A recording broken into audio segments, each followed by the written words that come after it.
little bit your offering, change a little bit your target market. Develop a program that fits a need in the market that's not being currently met, right? And so, and the reason for it is because every vision, every idea that exists on that page of the fellows, every idea that exists in the fellows' heads that is reflected in that page, exists in a context in which someone's already doing something. And to think that they're the first one to come up with an idea to address a market and provide a certain value, it's ridiculous, because no one's sitting staring at a wall out there waiting for a new program to come. Nobody is dead fast waiting, I keep on using the example, but dead fast waiting for Bible yoga. And without Bible yoga, they're just not going to survive, right? They have other things to do. So without knowing that they have other things to do and reflecting on that, the fellows are never going to be able to figure out what kind of value they can provide. So they're competing for people's time. They're competing for people's attention. And figuring out how you figure out your place in the market, who you can work with, how you can work with them, who else is working with the target market that you want to work with, how they're working with them. Without knowing that, they're not going to be able to build something successful. And so let me give you, I review that for a second. I'm going to give you a quick case study. So the case study is the Jewish Childbirth Initiative. The Jewish Childbirth Initiative was an idea of a woman, still an idea of a woman by the name of Shira Shasir. She's a fellow in the Boston program. She was a fellow in the Boston program last year. And she is both a childbirth instructor from the technical side and a rabbi. So she had an idea. Her idea was to create a Jewish childbirth class. So while they were going through all the technical elements in preparation and that kind of stuff, which I don't know because I don't have kids yet, they'd also learn about the life cycle events from the Jewish tradition, right? And she'd be able to teach both because that's what she is. Now, when you do an environmental scan, using that value proposition, right? Target market being expecting parents, the value proposition being Jewish values-based childbirth class, then all of a sudden you see that competitors are all of these other childbirth classes, because they're providing more or less the same value, which is how to give birth to a child, and to the same market. Comparatives, people she can compare herself to, are denominational programs out there. So a Christian childbirth class, a Buddhist childbirth class, a Sikh childbirth class, right? Who give a little bit of a different type of twist to it. Complements are kids stores and stroller manufacturers and all those people who are trying to get to that same market but give them something different.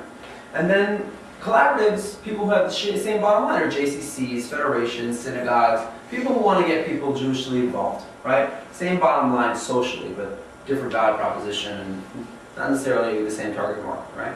So if this is what she wants to do, that's the strategic environment she's going to have to operate in. But what happens when you shift? And that's going to be the key role of the coach. The key role of this program is to say, well, what if you're not targeting, if you're still targeting expecting families, but you're not trying to provide that childbirth component. You're only providing the Jewish learning aspect about life cycles. Then all of a sudden, who are your competitors? Almost no one. Because it turns out that adult Jewish education only exists, for the most part, for people who are past that stage of life. And then all of a sudden your comparatives are Jewish education, adult education classes. So you can learn how do they do tuition, how do they operate, how do they recruit. Your complements are all the people who were your competitors. All those childbirth classes that you have to convince people, no, don't go to that Lamaze class, come to us. Now you can go and sell directly to them and say, listen, if you guys have Jewish members of your group, we can add on an hour session, give them additional value, they can do the package deal, and they can get additional value out of this class. Right? So all the people that you were going to be competing with, all of a sudden can be your customers. And then finally, collaboratives, of course, stay the same.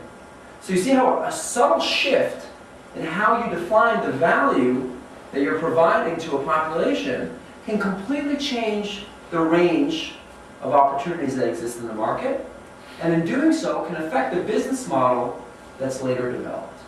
So now, instead of going out there and advertising Jewish childbirth classes, she can sell to existing childbirth classes that have existing marketing strategies and constituencies and the like, and go through them to get to the people that are her core target market. And the impact, the bottom line, is the same. It's a more educated population that understands the life cycle events in the Jewish tradition. Right? And so that's where the coach can come in and really make a difference. And the guiding questions here are particularly focused on that. That is, where are those current customers spending their time? What are they doing right now? Do you really need to compete with what they're doing right now, or can you just complement what they're doing right now? Can you increase the value that they're getting? Who else is doing it for them? And how do you work with them? And all these questions you're going to have on your cheat sheet. And like I said, on this basis from previous experience for us, at least, when we've worked with fellows, this is where they either decide, and they come back to you with an environmental scan and say, oh no, there's no one out there competing with me. There's no one. And then what you have to do is say, maybe not understand your market well enough. Or they freak out and they say, everyone's doing this, and I don't really know why I even entered into this. I really should have checked before, my God. And then you tell them, no, relax for a second. Let's just shift your value proposition a little bit. Let's shift your target market a little bit and figure out where you can fit in so that all those people that you think are doing what you're already doing become your customers, or they become your next stage for people who go through your program or all that kind of stuff. So giving them that sense of strategic, insight to be able to pull back a little bit and recognize that even though they came in with an idea for something very particular, it's the impact they want to have that matters, and they can shift it a little bit is important. And that's why we do, of course, visioning before this. Because then you can tell them, listen, your Egypt isn't that there is no Bible yoga. Your Egypt is that Jewish people are not connected to their bodies in the way that they should be.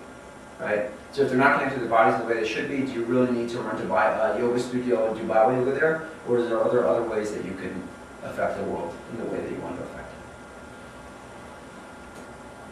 it? And just a few more kind of tips on a basic level when it comes to the fellows and adventures and your work with them. Keep on focusing them on the bottom line. And of course, bottom line comes from business terms, right? It comes from the concept, from the fact that on a budget, you have the top line, which is your revenue. Then you have the bottom line, or the bottom section, which is your expenses. And all the way at the bottom is your revenue minus your expenses, right? And that, for a for-profit, is your business. That's how you actually know whether you're making money or not making money. Bottom line in the nonprofit sphere, and the way that it's become part of our narrative, or part of our language, means what's the actual income in the end, the actual impact in the end. At the end of the day, what are they actually doing? And that needs to be the focus that you guys are pushing them on constantly and consistently. That is, might be a cute idea, but what does it actually do? Is it worth their time? These are all smart, dedicated, motivated people. If they're doing something that doesn't make sense, ask them, why are you actually doing it? Why are you wasting 4 or 5 hours, 10 hours a day trying to get this thing off the ground? If it doesn't make sense, move on. It's okay to move on. We all have long lives ahead of us, I hope. Also, you guys are going to be able to see things that they can't see. And so you're going to be able to push them in directions to speak to people, to do additional research, to learn additional things that they themselves won't be able to do. Because they're going to be so, focused in. And so giving them that additional kind of push in one direction or another is going to be very helpful at this period of time. And hopefully, what they get out of this, that larger set of opportunities, of options, is going to help them go into that conversion stage, which is next. So we have the whole list of questions I'm going to give you guys. We would be workshopping, but we're at the end of our time, so I don't want to necessarily do it right now. We're going to do it for the next one. We're certainly going to be doing it at the very beginning. That is right before we even go into talking about the next phase of convergence. We're going to be able to talk a little bit about the experience that you've had with your fellows, challenges that you've had, questions that you have, etc. And you should know that at any point, while you're working with your fellow, if there's an email that you feel is inappropriate or you don't know how to answer or what have you, we're here. And we'd love to help provide support in any way that we can. That's really it. I mean, your goal in the end here, and this is, it's our main man, Herzl. Your goal in the end is to help provide the fellows with an opportunity to have lucid dreaming. That is, an entrepreneur at the very, very core is someone who's trying to bring a dream into the world. Inception. No, they agree with the, so they're trying to take something, a vision they have and make it happen, right? And so on a basic level, they're passionate about something that could be completely illogical. And if you don't catch that, they're going to burn a lot of their resources until they do. Help them with that. Help them be lucid about their dream, not be fully immersed in their dream. And give them that ability to figure out why it is that they're doing it, pull out a little bit from the thickness of their context, and then get down to getting it done, which is part of the next time. That's it. So that's the idea behind coaching. That's why it's so important to us that all of you are here and willing to give your time. For me, in the past few years when I've been doing this, when we were doing this only as a summer program, both Arwen and I coached every one of the fellows, and coaching is the most fun thing. It's the most fun part of this whole thing.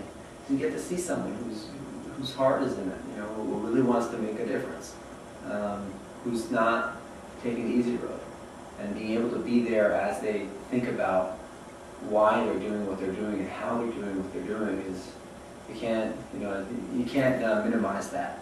It's a wonderful thing, and so thank you all so much for being willing to kind of undertake it and keep us in the loop as it goes along. So, any questions, thoughts about either what they're going to be going through in this next phase, inspiration, what your role is during this phase, what your role is in general? Any question at all that I can answer, please tell me. And here are the coaching inspiration.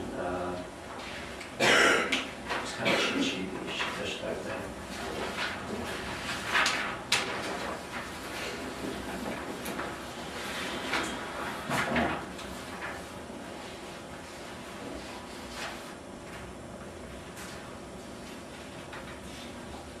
And online, by the way, you can also find like all the intro to this and what it means and all that kind of stuff. But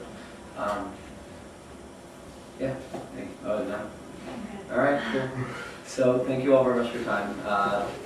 At 8, we're starting. Start recording. Again. Oh, she canceled again? Oh, I thought she said that she went ahead. Oh, okay. So forget it. Goodbye. No, just kidding. I thought we had a meeting with the marketing. We wanted to start for No, if people cancel it, it's fine. Okay. All right.